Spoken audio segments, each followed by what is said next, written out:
کیونکہ جو پوری کائنات کو بنانے والا آسمان کا رب ہے، زمین کا رب ہے، تمام جہانوں کا رب ہے، سوچیں اس کی قدرت کتنی بڑی ہے، اس کا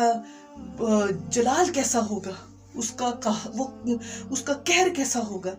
اس لیے جتنے بھی دنیا میں واقعات ہوتے ہیں، جو قومیں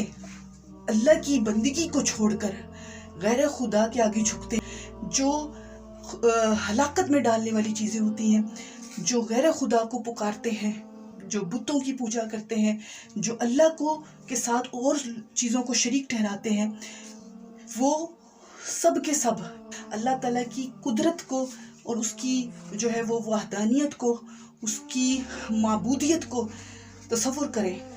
کہ جس نے پوری دنیا پہ بادشاہی جس کی ہے، وہ ہی عبادت کے لائق ہے، وہ بادشاہ ہے، اور باقی سب اس کے مخلوقات ہیں۔ خالق ایک ہے اور باقی ساری مخلوقات ہیں، سب کو اسی نے پیدا کیا ہے۔